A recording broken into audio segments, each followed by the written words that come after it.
continue. Let's go, boys. Fucking hell, where's my Zoom gone?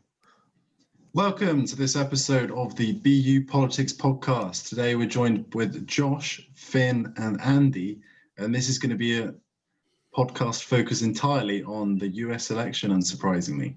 So, Andy, do you want to give us a summary of where we stand at this moment in time? Yeah, so it's interesting.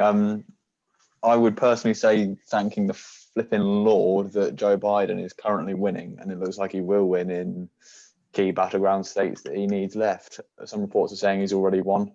The highest I've seen him winning is 264, which is 6 votes off the Electoral College, and others have him around 250, 240, while Trump is stuttering at about 213. So that's where we kind of are. Election night was a bit of a disappointment, but it's to be expected this year. But that's basically where we are. Quite a while, and this messed up the odds on the evening. Josh, obviously Trump thought that he had it and still thinks he has it, but it's obviously quite a dilemma. Yeah, it's all up in the air at the moment. There was a period on the election night where the betting markets were seemingly quite favouring Trump. When Florida and Texas came in, people really thought, oh, maybe he does actually have a chance. But then later on, as places like Michigan, Wisconsin, Arizona started flipping to Biden, people were like, pundits started thinking, oh, maybe Biden does actually have this one kind of in the bag. And now he's overtaken in Pennsylvania and Georgia as well, which were two states that Trump did pretty well in 2016. It's sort of securing Biden's win almost at this point. Obviously, Finn, the mail-in ballots have been such an important part of this. What is there to that? It's quite incredible, isn't it? How everything started off, and people were kind of saying, "Oh, it's such a surprise to see that Trump's leading in this state, or such a surprise that this is happening."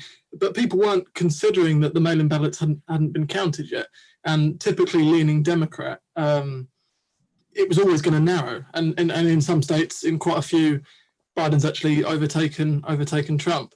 So a lot of people that were calling it early, even Trump himself and the Republican Party, so some of the high-ranking politicians there, have kind of said, it's illegitimate. They've called it fraudulent. They've said to stop the count, which translates to me as stop democracy. I don't know about anyone else, but it translates to me as Gashetti Count Dooku. But the authoritarian logic behind that, it needs to be called out kind of for what it is. How can someone halfway through the night, because it's going his way, suddenly say, right, because I'm winning now, I reckon we should stop counting legitimate forms of voting, legitimate votes, and undermine the whole electoral process. I was in disbelief. I knew he would do it. It was always going to be the fact that if Trump was panicking, or if Trump, there was any signs of him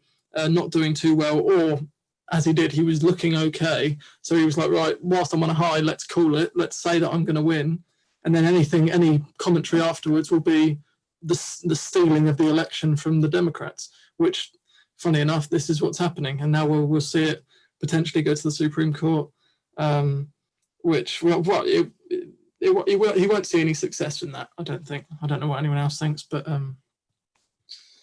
what I found really entertaining was, oh, go on, sorry. I was going to say what's bizarre is he called for the stop the vote, but if he stopped the vote, he lost because Arizona and Nevada were very strange. That's all. When he started, and apparently where I was listening, there were Trump supporters in Arizona that were actually saying, no, continue the count. So Republican supporters were saying, no, don't stop the count, which was because that means that Trump wouldn't win, kind of thing. So they were going against the party when Trump. Oh, it's all confusing. It's all very stupid. Did anyone see that press conference that Trump had the other day, or I think it was yesterday even, where he just spent 20 minutes in the White House press conference room just slating the entire election, calling it rigged, saying how all the votes that weren't voted for Trump were basically just illegal.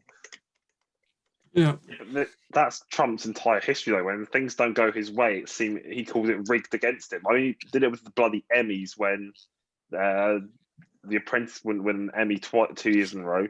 He did it when Trump University was called fraudulent and basically disbanded because it was essentially a crime. This is Trump's whole life. It's calling anything that doesn't go his way as seeming to him to be a fraud when he's basically just a fraud in himself. Yeah. Just a petulant child, really, isn't it? Yeah, it's very. I've just seen some more tweets come out from 538, the polling organisation, about how many votes are left to go in Pennsylvania. Obviously, one of the battleground states that we've mentioned quite a lot. Apparently, there are 100,000 provisional ballots left and a few mail-in ones left to go as well. But based on the counties they're coming from, they're expecting the leads for Biden to go up by maybe up to a 70k lead. And then the provisional ballots that are still to come in to be counted in Pennsylvania are so blue that Trump really doesn't have a chance of winning there anymore. And that's one of the ones he really would have had to have won in order to have a chance at re-election.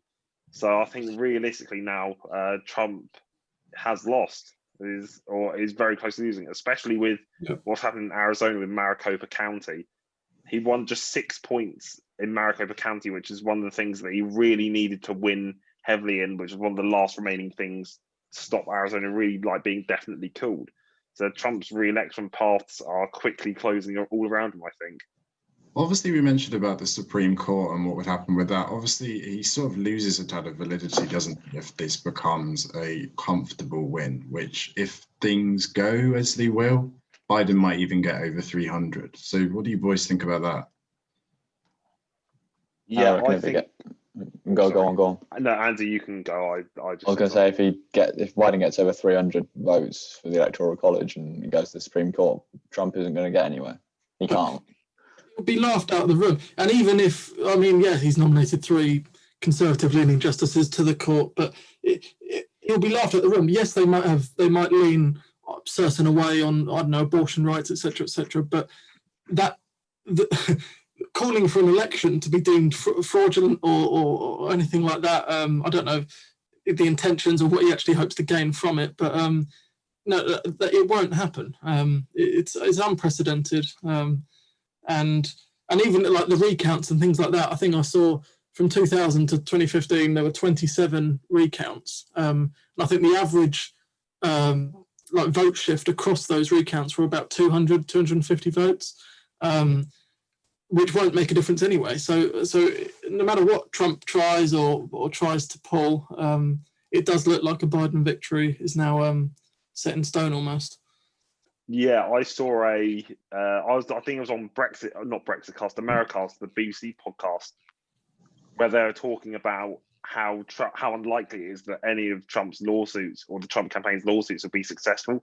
Yeah. Because in the Pennsylvania lawsuit, I think it was, the votes that they would have wanted to stop haven't even been counted yet. So even if they did bring a lawsuit about trying to stop those votes, Biden would win anyway. And all these lawsuits, they're bringing there was one in Georgia that already got thrown out. There was one in Texas that got thrown out. And these were conservative justices. These are all probably ones he appointed as well, because Mitch McConnell stopped judge appointments for Barack Obama for 4 years anyway. It is crazy that I don't think Trump, I've said it before, but I don't think Trump realistically has a chance to pull this one out of a bag. And if anything, I think what's quite funny is the fact that Trump's insistence that the mail-in ballots being vastly for Biden is some kind of fraud is ridiculous. Because if you spend an entire campaign saying, oh yeah, go out and vote in person, it's fine, don't trust mail-in ballots, then of course your opponent is going to do better in mail-in ballots than you are. It's simple logic. It really doesn't make any sense at all how Trump supporters still think he can win. Yeah. Coming back to Georgia, that's obviously quite a shock. What do you think this means for the Electoral College as a whole? Do you think it's making it more and more difficult for the Republican Party going forward? Yeah, realistically, I think that the Republican Party are going to struggle with the Electoral College. I think they've sort of lost out on avenues, because if Texas had fallen this time, then realistically they would be out of luck. Sorry for swearing. But they really have to hope they now turn Ohio, Florida, and Texas into real bastions of Republican votes to even have a chance of winning the Electoral College, let alone the popular vote. it really does seem quite difficult now to envisage a Republican candidate winning back those kind of areas. And something that I saw, which was quite interesting, was the vote. If you look at where voted blue in Georgia, it's so clearly linked to the history of slavery, because the area there's like a blue stripe across Georgia where all the Democratic votes came from, and that is where historically high slave areas were, which is obviously the impact of slavery on the African American populations in those areas. So it's quite ironic that Trump has been defeated by the legacy of slavery in a way. Well, it is quite I think he'll be quite unhappy about that, the white supremacist. Well, I think I want to go back to just like turning Texas and Florida into like Republican strongholds. I don't think that's going to particularly hold up in the coming 5-10 years, because there's this theory been going around for a while called like the sleeping giant theory, which is where like the new census comes in, and then there's like the changes and the electoral college changes. At that point, there's going to be like different voting coming in. And at this election we saw last night, Texas and Florida were blue for quite a long time during the night anyway, and it only like towards the end where they came through for Trump. So I think it's going to be an interesting thing to see after the census where the electoral college votes lie, and then see what the actual population changes and how that affects future elections. You're obviously, Trump sort of ingrained himself and his family in the Republican Party now. Do you think that that's going to change? Or I think because I've seen some things where people have said, well, Trump will just run in 2024 and stuff like this, and it's not over. But I think that can almost be laughed out the room. I don't see him contesting again. However, what is worrying is the fact that may well be the second most voted presidential candidate in history, behind Biden. So the fact that people have said, oh, well, people might think that Trumpism dies with the election of Biden. They really need to rethink that, because clearly a lot of people still voted for his populist ideas. They supported his presidency in extraordinary numbers. So I think it's concerning that has happened.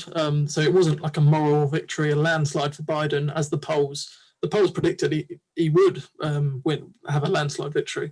So I think it's very concerning that, say, a Republican politician with a bit more, I don't know, smarts to him than Trump, and a bit more refined, a bit more polished, who can adopt a similar stance as an outsider coming in, making a real difference, draining the swamp, sharing similar ideology to Trump.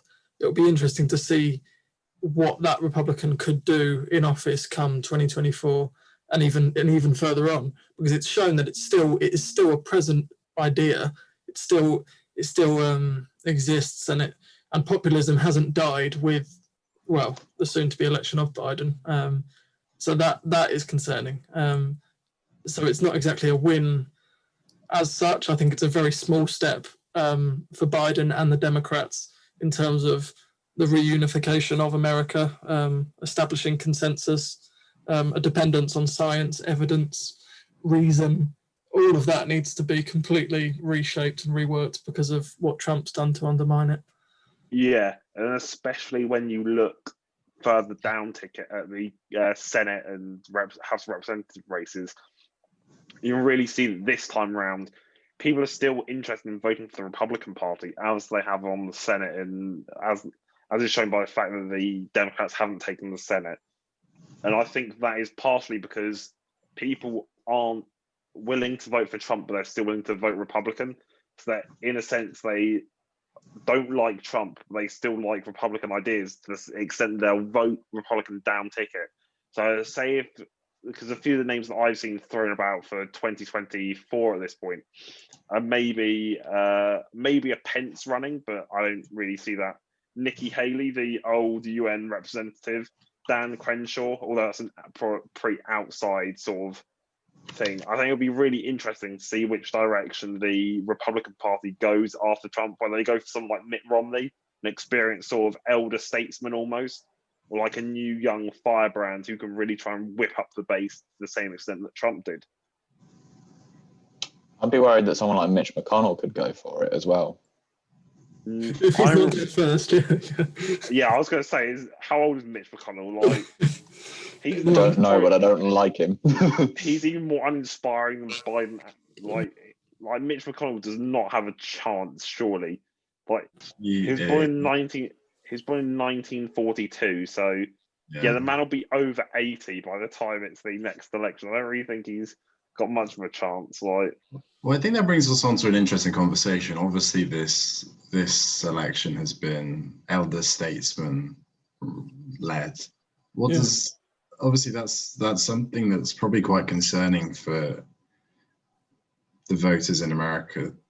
Is that likely to change? You would have thought so, wouldn't you?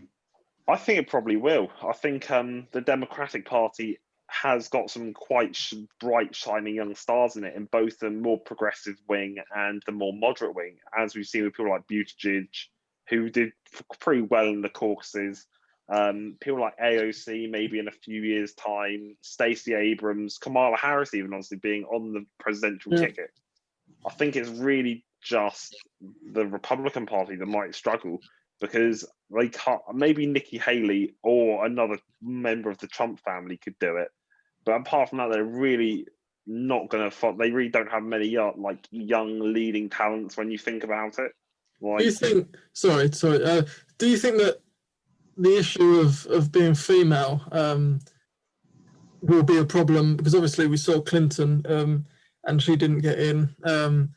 Do you think that will be the problem? So you mentioned AOC, you mentioned Kamala Harris, obviously, but Kamala Harris being VP, is it too much of a risk to go for a female presidential candidate? Are America ready for a female president? Because I'm still dubious. I would still question that. I think there's still the inherent sexism in America still exists.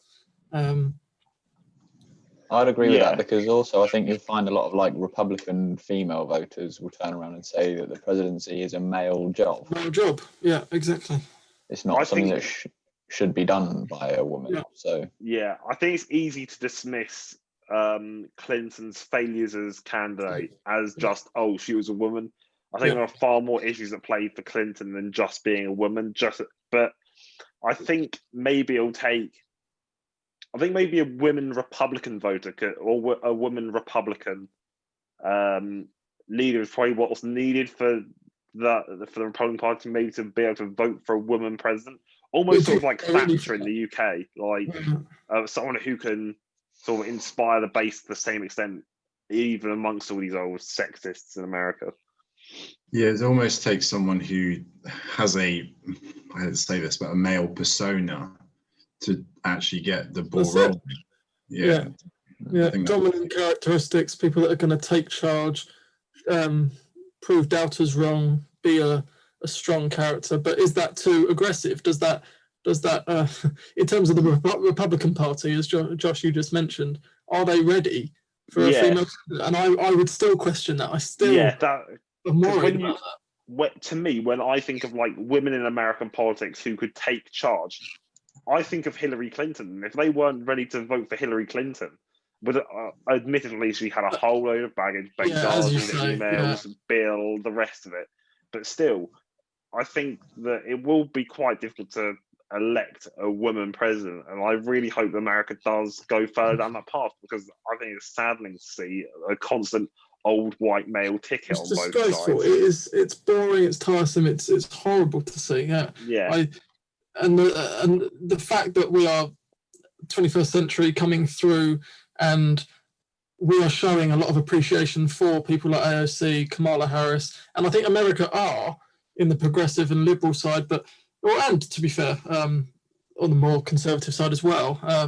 But I still think that America is set in their old ways, and it will need maybe Biden can pull it through. Maybe Kamala Harris can really have a good 4-year term with Biden and set herself up for presidency in the future. Who knows? Yeah, because that's an interesting thought, because I wonder how powerful Kamala Harris will be under Biden. Like, what will she try and make of the vice presidency role? Because it's what the candidates make of it in terms of vice presidency. You can see, if you go back to Dick Cheney and George Bush, you can see that Dick Cheney was very powerful for being the vice president. He just kind of pulled things around the strings a bit. So is this a run for Joe Biden, using the fact that he was Obama's running mate and VP for 2 years, using his appeal to voters in a backward kind of sense to get someone younger on the ticket like Kamala Harris, like, to be powerful and pull the strings a bit of the government? Yeah, I think that's going to be quite an interesting thing to look out for, because I don't think Biden will really plan to run for a second term. I think it'll be on Harris come 2024.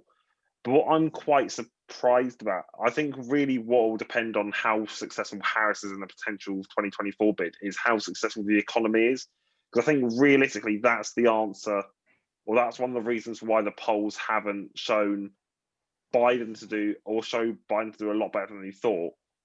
Because people are really quite worried about the economy, and they don't really trust someone who was seen to be not consorting, but leaning a little bit too much to the left of American politics, obviously not in the general worldview for them, which is going to be quite an interesting thing come 2024. But I'm surprised the Biden campaign really didn't make more of the fact that Biden was one of the people there when they were rebuilding the American economy in 2008. I mean, like, when you want someone to rebuild an American economy after a massive crisis, surely you want the person who was there doing it last time, setting the base for Trump to be able to come in and make the economy go boom. Like, and also, like, if you look historically in America, the times where, like, the economy has been at its worst, like you'll see today with, like, the coronavirus, if you look back historically 2008, it's always been strong presidential action like FDR and Obama that have put in big stimulus packages of federal money to kickstart everything to go again. So I don't see the kind of link for them being like Donald Trump is the right answer when he's not going to give the federal spending that they need to actually kickstart the economy, especially as he's terrible with business anyway. Yeah, it's surprising because, as you say, in terms of, I think Biden missed a couple of opportunities when campaigning surrounding the economy, and also I would say the coronavirus as well, how Trump responded to it. But then thinking about it, I think that was Biden's intention, was to, in terms of not create too much of a scene, not to like get on to Trump's level. I think all Biden had to do, and I think he did recognize this, was just to not make an error. I think after seeing Clinton's campaign previously, where it was largely her downfall, or not her downfall, but the email scandals and things that came out on her that arguably got Trump elected. So I think it was more Biden not creating an opportunity for Trump to attack him, and so I think he played it very safe by not like seeking out those opportunities and actually like hitting Trump where it hurt. I think it was more play it safe, keep under the radar, try and show himself as the safe candidate and the sensible one, always wearing a mask, etc., etc. I think he will win, and he might win by quite a few electoral college votes. So we'll see. From what I've seen, go on. Sorry, Josh. No, one of the things I was going to say is bring it back to what's happened on the night. I thought it was quite interesting to see how the group that's commonly referred to as like Latin Americans, Hispanics, has sort of fragmented this year. Like, I saw Matthew Goodwin, the professor of politics at, I think, Kent University, tweeted out about Miami-Dade and the fact that somewhere that Hillary was quite confident in winning in 2016, did win in 2016, has now sort of fragmented into a more pro-Trump area.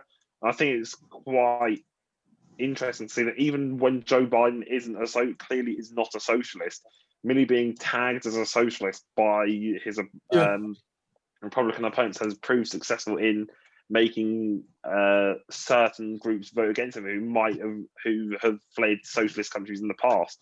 Like, yeah, I think Miami-Dade was the big hit. When we were all watching, we were all kind of hoping, all optimistic for Biden to Florida and Pennsylvania were the two heavily discussed states, but prior to the night, and obviously Florida comes in early, and then you see Miami-Dade, and you think, oh my God, we are in for one hell of an election. When Clinton, as you say, won that by, I think what 20 points? I think it was. It was a very big. And then for Biden to go and lose that, and then it was kind of like a foreshadowing what would go on for the rest of the night. A lot of commentators were thinking, oh shit, are we about to see Biden lose and Trump have another 4-year term? Which no one was.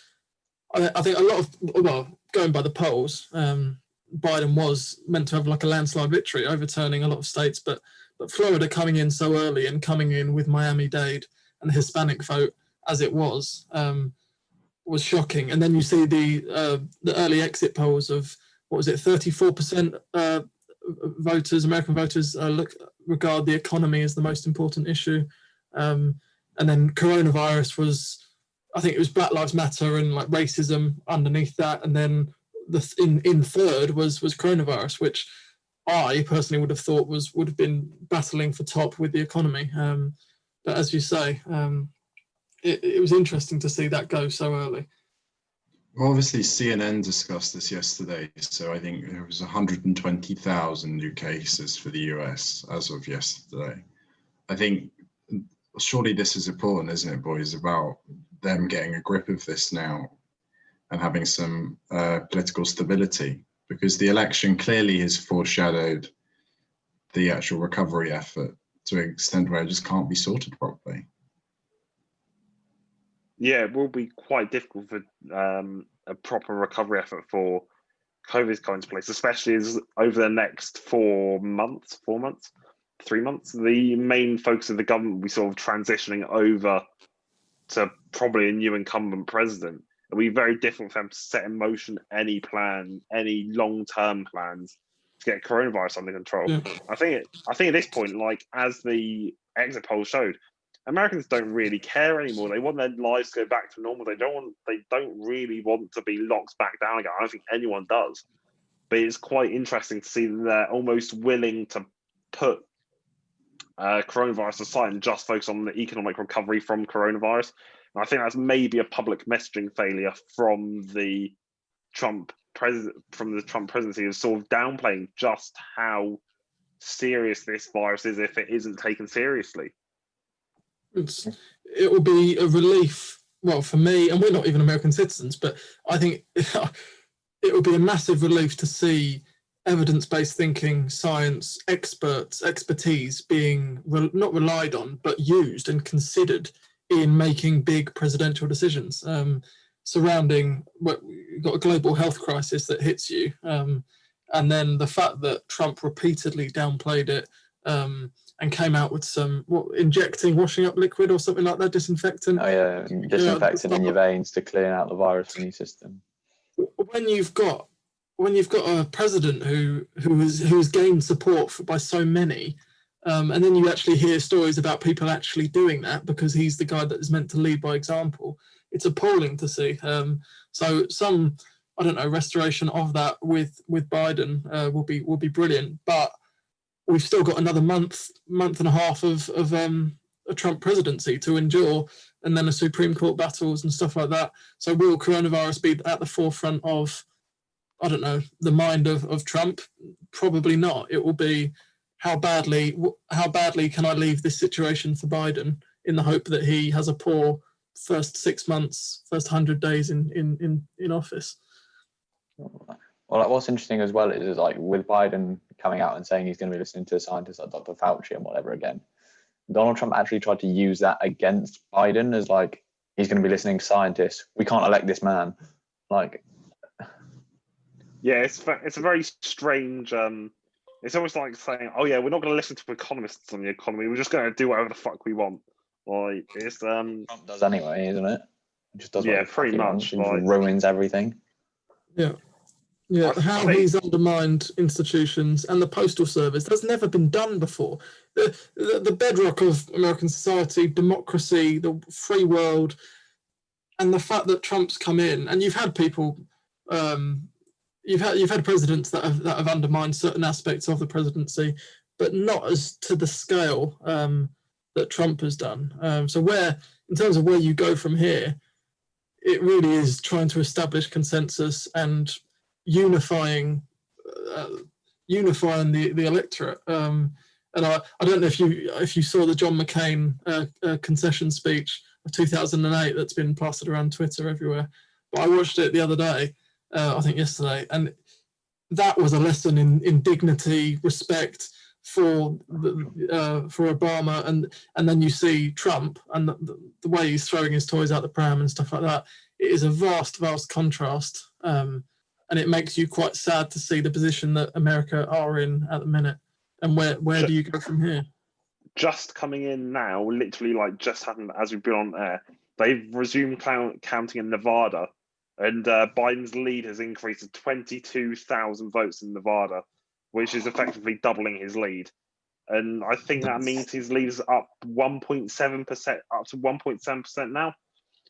Trump's avenues to winning are closing fast, because now if Biden wins Nevada and holds Arizona, it's game over. And gets Arizona, it's game over. Like Trump, this is the end of the Trump presidency.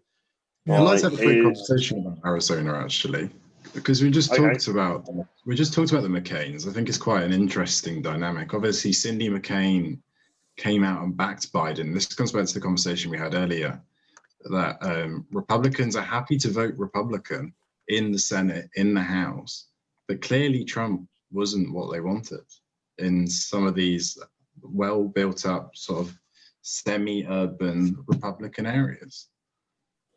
I think it's quite important. It was an important win, Arizona, or maybe be quite an important win, Arizona, from a narrative point of view.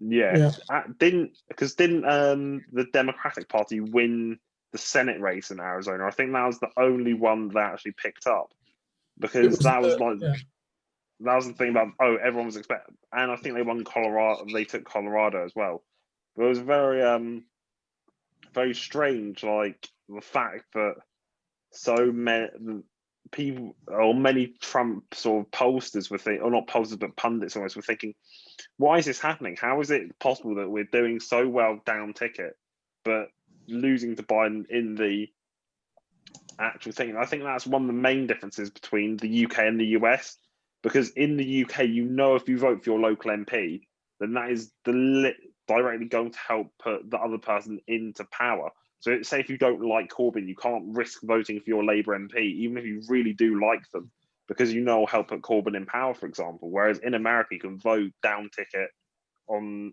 a Republican senator that you might actually like and still not vote for Trump as president. Well, I quite like that conversation where we're going with the UK, because I was going to bring that up. Like, what do you think this means for us? Because obviously everyone's talked about the relationship with Boris and with Boris and Trump. Obviously, Biden's never met Boris. That was confirmed by Number 10 in the week.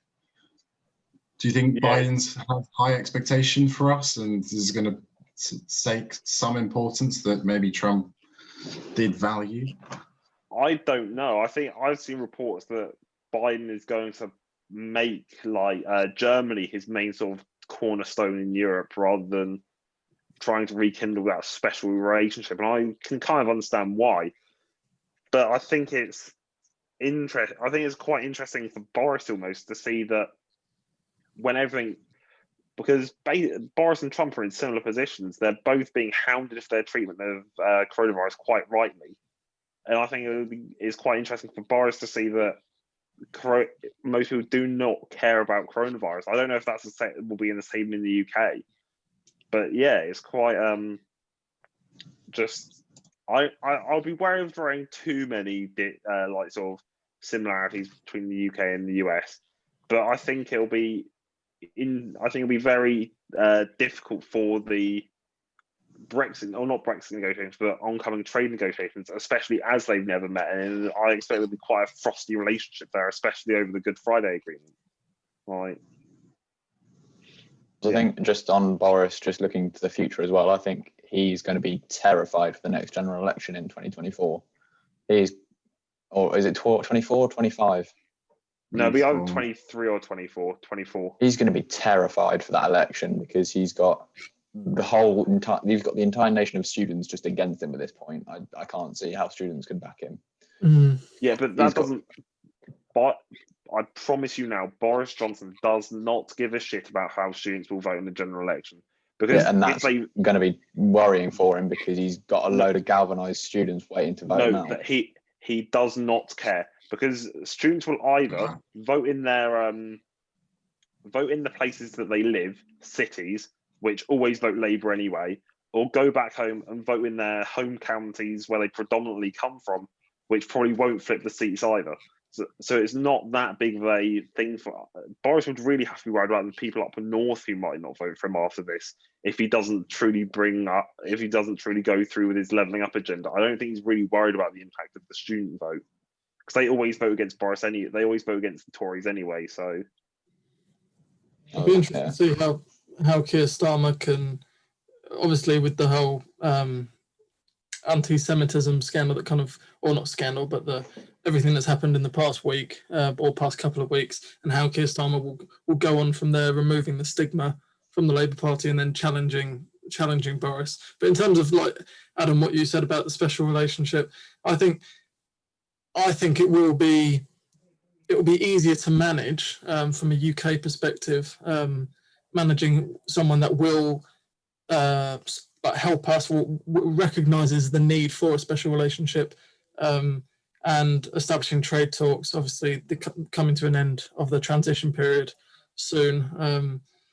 Where we go from there, we'll see. But I think it will be important for us to speak with Biden and Kamala Harris and kind of see if we can get further than we did with Trump, and see where we go from there.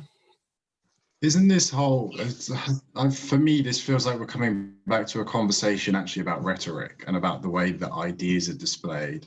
And we talk about Boris's reaction to students and things, but surely in some ways there needs to be some care and attention in the words chosen, because it will last, like, regardless of if they vote for him in 2024, this won't be forgotten about when we get to beyond. And is political discourse going to change? It's very. I think the Tories will be worried about the student vote in 20, 30 years' time, not necessarily at the next election. Because even if you look back at Thatcher's first victory, her landslide, she still managed to maintain, I think, about 40-something% of the youth vote, whereas the Conservatives at the moment are doing nowhere near that well. So they're really going to have to hope that many people will either start voting for the first time as they get older, which is probably quite likely to happen, move more conservative as they grow older, which does sometimes happen. Or just, that's really the only two options at the moment. But let's face it, this Tory party doesn't exactly look to the future too much, does it? So I don't think they'll be too busy planning what's going to happen. But speaking of students, did anyone see the reaction to the lockdown measures in Manchester in these student accommodations? That was ridiculous. They were literally fencing them in and caging them in. It was beyond mental. I was like, how does that even cross your mind that students are going to let you do that? Obviously, they should be staying indoors, like lockdown and all that. Putting up fences and stuff like it's bloody West Berlin. It is literally inhumane, and like also Manchester University is terrible for mental health and suicide rates at the moment anyway, let alone without caging their students in their accommodations. Students shouldn't be leaving their accommodations, but to chain up fences is absolutely ridiculous. Like, it puts such a bad image on a university that's already struggling with COVID and their imagery of controlling COVID at the moment. Yeah.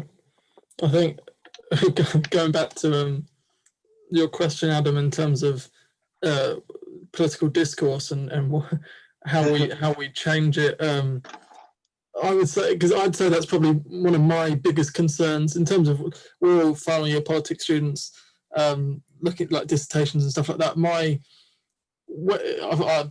Planning and thinking about where I should study and what I should worry about that was one of the biggest concerns that I had, and I had a little look at how it could be addressed and who's writing, and the examples of Trump were just endless. And it's crazy how such an important role, because he does, he holds the most important position in the world, being president of the United States, and how he has been able to go about his day-to-day work and conducting himself in such a manner that is so unlike any other president before him, being so careless for his words and the words he uses, the words he chooses in his tweets. Like, I think it wasn't actually necessarily him, but his son. His son called for all-out total war, which echoes what Joseph Goebbels said in his speech after Stalingrad. That was just a few days ago. Well, I think yesterday or something like that. But how they have conducted themselves and how that conversation and discourse has been normalized in societies across. So people, my housemates, for example, how they ask me, how does it really affect us? How does it affect the UK? I think a lot of people ignore the impact that Trump's presidency has had and the bigger implications of it, in terms of racism, sexism, that you see day to day, but people aren't really challenging and confronting face to face. They're kind of saying, "Oh, it's just Trump." And they laugh. They see him as a comical figure. That's how that's become normalised is incredibly concerning. And I think that's where the challenge is. And I don't think enough people are understanding the big picture and the reasons why people voted for Trump in such astounding numbers. As I said earlier, what was it, the second most votes in presidential history? He's done that. So I think that is where we should be focusing a lot of our energy, creating a better, more respectful platform for people to have debates, intelligent debates where they disagree. Yeah, that's my point. Yeah, I think that's a really good point, that realistically 2020 has shown us this whole ecosystem in which politics exists in, both on the right and on the left to varying degrees.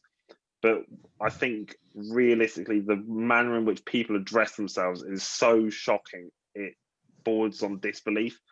And I think there's a difference. I think there's a difference between confronting people for ideas that you fundamentally believe are abhorrent and the way that some people get treated in politics. It's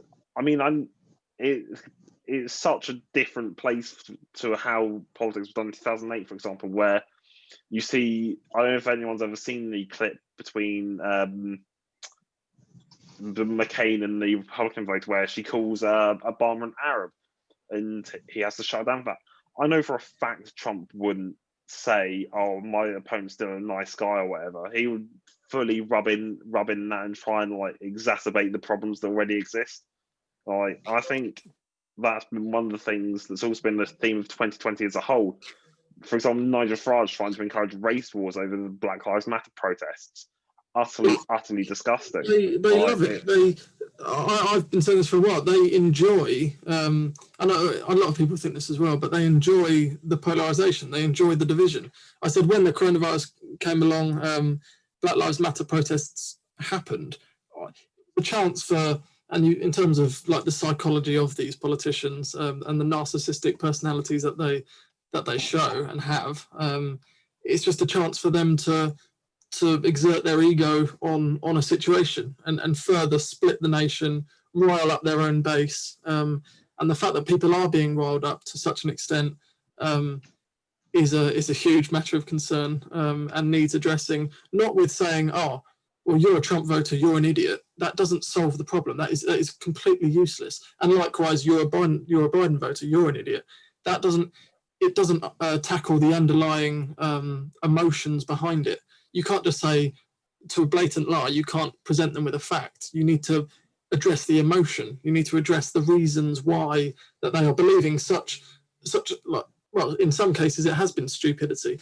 And the fact that they do back these people to such an extent that they can ignore and kind of dismiss things that shouldn't be dismissed, but yet they still manage to. That's what needs to be addressed. And I think people shouldn't just dismiss them as, oh, well, they're stupid, we shouldn't care about them, or it will fix itself, or that's not the case. Well, that's also like on the power of group mentality as well. Is like someone can like think what they think by themselves or whatever, and suddenly someone like Trump, who's in the public sphere, who is influential in that area, comes along and says what someone already thinks, whether it's positive or negative, and suddenly 10 people start coming out and agreeing with him, and then those 10 turns into hundreds, turns into thousands.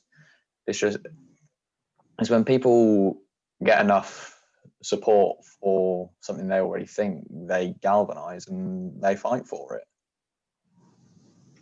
I think it comes back to this whole conversation. Our emotion has just been ripped out of politics. It doesn't matter what you look at in the last, and maybe this is what the coronavirus has rekindled, because we've seen I hate to say this, but it's been discussed about how the female leaders have seemed to galvanize and keep emotion and use emotion in a positive light better than their male counterparts.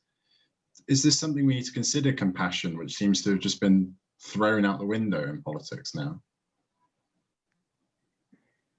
Yeah, I would say it's so important